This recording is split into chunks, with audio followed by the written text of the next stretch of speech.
আসসালামু আলাইকুম রহমতুল্লাহ বরকাতুহু। তে বন্ধুগণ, আশা করি আল্লাহ পাকের রহমতে সকলেই সহি সালামত আছেন। তে কবি গাজী এককাসাল ইউটিউব চ্যানেল 017140885009 এর পক্ষ থেকে আপনাদের সকলের প্রতি রইল একান্ত আন্তরিক শুভেচ্ছা ভালোবাসা। তে বন্ধুগণ, বৈশাখ মাস শেষের দিকে, এই বৈশাখ মাস আগে যখন আসতো, আমরা যখন পোলাপান ছিলাম তখন ওই মোল্লার ভাতে আম দুধ না দিয়া কোনো মানুষে খাইতো না, বুঝলেন না? এমন দিন ছিল, কি কদর ছিল মোল্লার।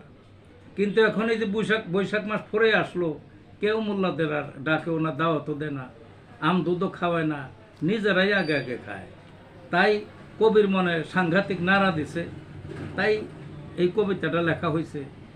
কবিতাটার নাম হলো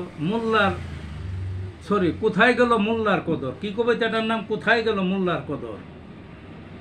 মোল্লার কদর আকাশ চুম্বি দাদা দাদির যুগে, রাস্তাঘাটে মোল্লা দেখলে সালাম কারে বলে। মহিলাদের মোল্লা ভীতি, কাতর বাপের ভয়ে, মোল্লা দেখলে বিষাদ দূরে কাপড় মুড়ি দিয়ে। বৈশাখ মাসের মোল্লার কদর প্রতি ঘরে ঘরে, কেকার আগে দাওয়াত করবে টানা হেসরা ধরে। খেত না কেউ আম কাঁঠাল মোল্লাকে না দিয়ে, মোল্লার পাতে আম দুধ রেওয়াজ সেই যুগে।